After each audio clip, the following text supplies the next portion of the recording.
Miarabantsika rehetra zay manaraka an'izao fandaran'izao eto amin'ny tambazotra Tserasera. Ety amin'ny anteny miram-pirenena no misy anay amin'izao fotoan'izao ny tenako Rakotoary Sofaniry Alban, filohan'ny antoko politika madio dia ato amin'ny akaviako ato izoa mpandrindra ny faritra avy any aloatra mangoro ato anatin'ny antoko politika madio dia ato moa zany tafita sekretera jeneralin'ny antoko politika madio. Araka teneniko teo dia ety amin'ny anteny miram-pirenena izay hitondrany fisaorana feno ramatoa filohan'ny anteny miram-pirenena satria dia nivaly ny fangatanay fionana tamin'ny alatsinainy zany izay nangataka fionana tamin'ny ramatoa filohan'ny anteny miram-pirenena ka dia mbola maneno moa ny lakolosy aty ka dia angamba aloha andrasana kely aloha mandalo le lakolosy etizatsika ny resadresaka sy ny dinidinika. Ino atika ny lakolosy miditra ny piasa ay miditra ny session araka le helitsika teo maneno moa zany lakolosy dia miverina zany miverina miditra ny mpivory zay zany toromarika le lakolosy teo fa ilana tsinda somary voengelina kely dia zay le izy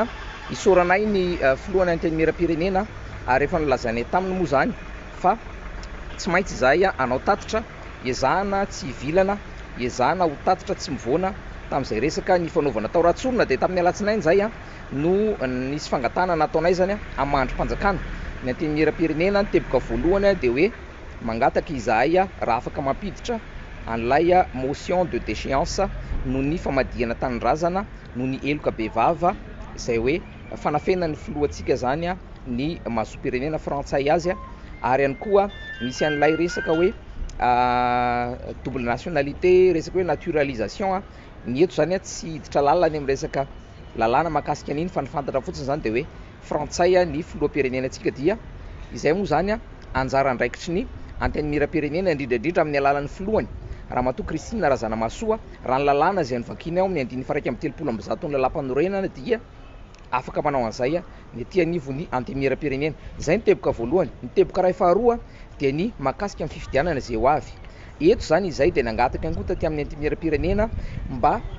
anao ny demande d'avis na demande d'interprétation any amin'ny fitsarana avo momba lalam-panorenana izay voafaritra lalàna ihany koa hoe tsy maintsy androm-panjakana no afaka manao an'izay ka izay no nandehananay taty amin'ny anteny miram-pirenena mahakasika an'ilay 9/170 ao amin'ny lalam-panorenana izy io ilay hoe tsy maintsy mizaka ny zopirenena malagasy izay candidat ho filoham-pirenena. Ny fanontaniana napetraka ay zany taty anteny miram-pirenena dia hoe zopirenena malagasy irery ihany ve tiana hiamaly an'izay ny HCC sa afaka mirotsaka daholo na olona manana zopirenena hafa ankoatra ny malagasy. Dia tsy ho lava be ny vidéo androany fa ho lazalazaiko aminareo zany ny valiny ofisialy. Izay moa teo dia niteny tsara mihitsy hoe ezaka izay raha matoa filohan'ny anteny miram-pirenena ny hanao tatitra mahitsy tsy mivilana tsy ampiana ary tsy analana dia ho taterina eto aminareo zany izay tatitra izay. Ny valiny avy ao ary dia hoe voaray ny mise en accusation ary voaray koa ny fangatana n'ilay motion de déchéance ary nolazainy mazava tsara fa lapan'ny anteny miram-pirenena dia lapan'ny demokrasia ka afaka miaino izy ireo na ny maronisa na ny vitsy anisa dia izay no antony nandraisany anay. Afaka miteny avokoa izy satria ny androm-panjakana misolo vahoaka ny anteny miram-pirenena mahakasika an'ilay 9/170 zany hoe le teboka faharoa zany no ny valiny voalohany ilay mangataka ny HCC zany anazavany eo 9/170 ny lalam-panorenana io dia nasainy zany izahay mamaky tsara ny 9/13 sy 14 sy 15 mahakasika ny requête au fin de mise en accusation zany hoe misy étape maromaro ary misy procédure ho izy tsy maintsy arahana mahakasika an'izay satria tafiditra ao anatin'izay ny resaka commission de requête, commission d'enquête ary ny mise en accusation izay vao miditra ny roapatelo n'ireo solombavam-bahoaka. Mahakasika an'izay zany dia efa mitodika sady izahay aminareo solombavam-bahoaka izay voafidy tany amin'ny distrika na voafidy anareo mangataka izahay zany mananam-pahana andraikitra ihany koa ianareo ao anatin'izay mahakasika an'ity resaka ity. Manaraka izay dia ny teniny ihany koa dia hoe ny fanapahan-kevitra rehetra dia tsy maintsy ao amin'ny lapabe fa tsy miankina amin'ny irery. Izay moa dia nanontany napetraka mazava tsara mihitsy hoe ianao amin'ny mahafilohany anteny miram-pirenenanao ianao ve iroso amin'ilay dingana na le procédure na étape dia iny moa zany naveriny foana hoe tsy manapaka irery izy fa tsy maintsy miandry ny hevitry ny solombavam-bahoaka rehetra.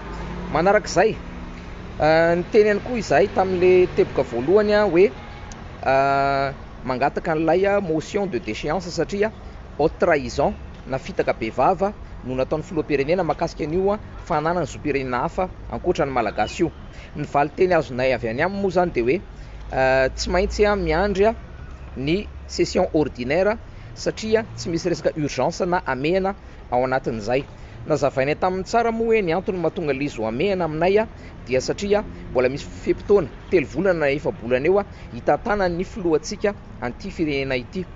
Fantatsika tsara satria ny teneninay taony amin'ny hoe ao anatin'izay 3 volana na 4 bolana izay raha sokajina ho mpamadika tanindrazana zany ny filoha manana zoam-pirenena hafa koatra malagasy, sokajina ho karazana pitsikilo na espion hoe zany ny filoha ao anatin'izay dia izay no maha urgence an'ilay izy satria mahafantatra ny resaka secret d'état eto amin'ny tany sy ny firenena ary fantatsika ihany koa fa betsaka ny fahefana ananana zany filoham-pirenena zany izay voasoratra ao anatin'ny lalam-panorenana ihany. Ka teo zany voaresaka tao koa moa zany no hoe sao nareo izy mieritreritra hoe hamely ny filoha na hamely ny fitondram-panjakana. Tena tenenay mazava tsara moa zany hoe ny resaka eto tsy misy hoe mamely hoe avoaniza na avoaniza fa tena hoe firenena ny resaka ary fantatsika tsara satria voaresaka tao koa hoe isika tsy afaka niady amin'ny tantara. Fantatsika tsara fa zanatany frantsay isika. Teny ampiasaina ao anaty lalam-panorenana teny faharoa ankoatra malagasy eo dia ny frantsay. Fantatsika tsara fa betsaka ny orinasa mihoatra ny 20% na 9% ny orinasa izay mamelona malagasy eto amin'ny tany Repoblika Madagasikara dia orinasa frantsay. Averiko indray mandeha tsy fankalana frantsay ny antsika eto. Fantatsika tsara koa fa maro amin'ny zanatsika no mianatra any amin'ireny sekoly frantsay ireny satria raha tsika mahalala ny sekoly malagasy raha ny école publique moa zany resana dia itsika miara-mahita. Ka izay zany le izy misy betsaka amintsika ihany koa miasa amina orinasa frantsay fa ny olana fotsiny zany aminay ny teneninay tao dia hoe raha olo-pirenena tsotra le izy tsy mampaninona fa ilay filoham-pirenena androm-panjakana azy izay no tsy mety aminay antoko politika madio. Ka namaliny an'izay moa zany dia hoe tsy maintsy mijanona eo ampovoany ny tenany amin'ny mahafiloha azy satria no mafisiny tsara fa na solombavam-bahoaka mpanohana ny fitondrana na solombavam-bahoaka manohitra ny fitondrana dia samy nifidy azy ho filohan'ny antenimieram-pirenena. Farany angamba maranako azy dia hoe naverinay mazava tsara hoe dinio ihany raha matoa filohan'ny antenimieram-pirenena fa raha reto procédure reto no arahana dia tsy dia mety aminay loatra raha mbola misy 3 volana na 4 bolana sanatry n'izany amin'ny fahefana izay anana filoha-pirenena dia manahirana ny mieritreritra an'izany. Zay ngamba ny resadresaka tato ka dia misaotra anareo aloha naharitra ny aino ary eto izahay dia manamafy ny fisaorany ihany koa ny ramatoa filohan'ny antenimieram-pirenena tamin'ny fandraisany anay tamin'ny farany moa izy dia nanome ihany anatranatra sy toromarika ary heverinay fa marina zany ary rariny loatra raha hoampitainay eto le izy amin'ilay hoe sady tsy hanampiana tsy hanalana tsy mitanila hoe misy anjara andraikitritsika mpanao politika ihany koa mba sanatr'izany tsy isika no hiteraka korontana na savorovoro satria angamba efa tsy mendrika an'izany zao firenena izao hoe sanatr'izany ho lasa raha mandrika na korontana zavatra isy eto fa tena efa resy efa reraka le vahoaka malagasy. Farany fotsiny angamba tena hoe amaranako azy dia mitodika aminao Andriamatoa sekretera-panjakana miadidin'ny gendarmerie izay namoaka fanambarana moa tamin'ity androany ity everiko hoe mahakasika an'ilay faha 20 volana jona zay moa nangataka hoe mba tsy ny frantsay intsony no hitarika an'izany mato zany mikanja be ny Mahamasina dia misaotra anao fa dia nanao ny andraikitra ao ianao kanefa dia tsy mitovy hevitritsika eo satria ianao dia mbola nanitrika tamin'ny vaovao androany fa dia hoe tsy maintsy ilay filoha io zany no hitarika an'izay ka dinio ihany zoky ray aman-dreny ajaiko ampanajana amin'ny voninahitra anananao sy ny fahefana izay anananao mbola manana 5 andro ianareo eritreretana hoe tena maleo tena tokoa va i Madagasikara, tena manana fiandrianana tokoa va i Madagasikara ary zao ny teniko faraparany angamba maranako azy dia ny hoe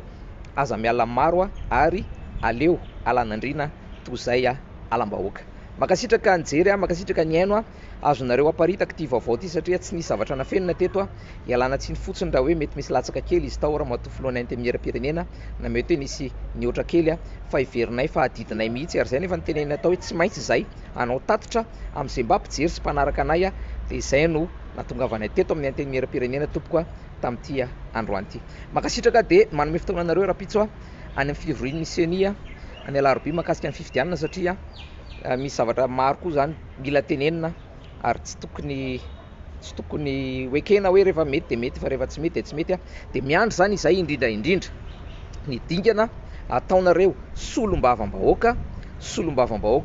eto amin'ny antenimieram-pirenena manomboka androany efa nanomboka hatramin'ny latsinay moa zany satria ny filohan'ny antenimieram-pirenena zany de efa natononay ary izy efa azo lazaina hoe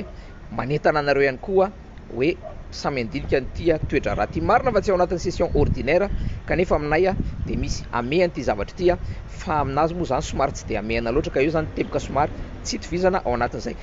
Misaotra de baka sitraka de mametraka ny veloma mandram-piona tompoko lahy sy tompoko vavy.